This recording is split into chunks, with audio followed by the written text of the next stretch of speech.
করতে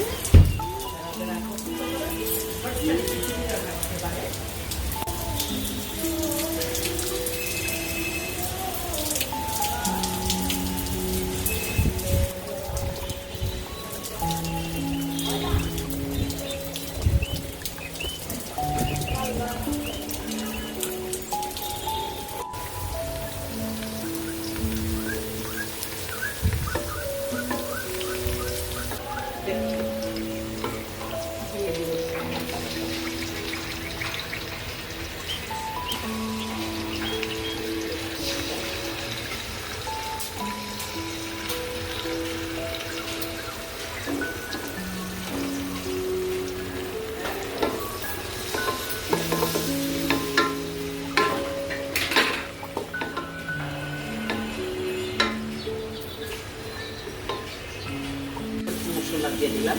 মশলাটা বলা যাবে না, ভিজায় রাখছিলাম সেটা। সেখানে মুগ ডাল, মুসুরির ডাল, তারপরে হলুদ ডাল, এটা দিয়ে দিব। দিয়ে দিলে আমি ভাত বসাইছিলাম, ভাত বসাইয়া এখন আমি এই ভাতটা দিয়েই একসাথে আমি খিচুড়ি রান্না করে ফেলবো। আমি এই চালটা দিয়ে দিতেছি, দিয়ে তারপরে এটা দিয়ে খিচুড়ি হবে, সেরকম স্বাদ হবে। দিয়ে দিলাম কাঁচামরিচ, আবার নাড়াচাড়া করতে।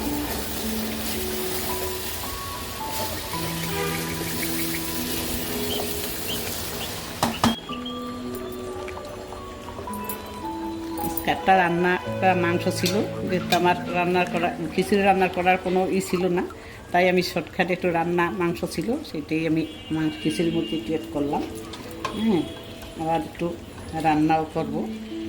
এটা একটু স্বাদ হওয়ার জন্য আমি একটু মাংস ভিতরে দিয়ে দিলাম, খিচুড়ির টুকরা মাংস দিয়ে দিলাম।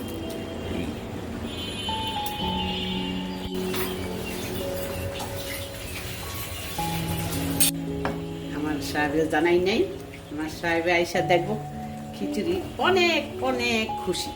সে বিরিয়ানি খাইও এত খুশি না, সে আমার হাতের খিচুড়িটা এত পছন্দ করে, যা বলার মতো যে পছন্দ করেন আপনারা আইসা করতে পারেন। একটু ভুনা ভুনা রাখবো, এর জন্য পানি কম দেবো।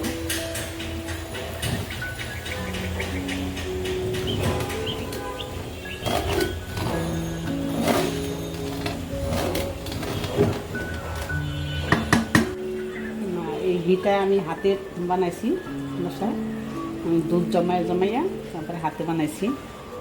হ্যাঁ, এখন আমি খিচুড়িতে দিয়ে দেবো, অনেক স্বাদ। সেরকম দিয়ে দিলাম ঘি 1 চামচ, হাতে বানানো ঘি। একদম হাতে আপনারা বানায় ঘরে রাখতে পারেন, সেরকম স্বাদ হবে, ঘিয়ের স্বাদটা সেরকম হবে।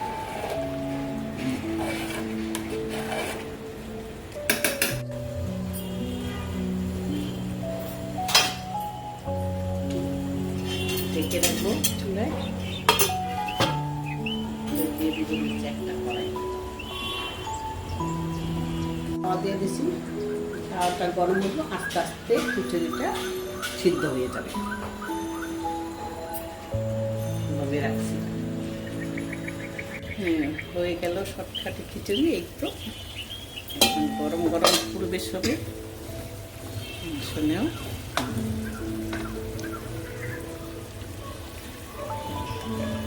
গরম গরম পরিবেশ করো।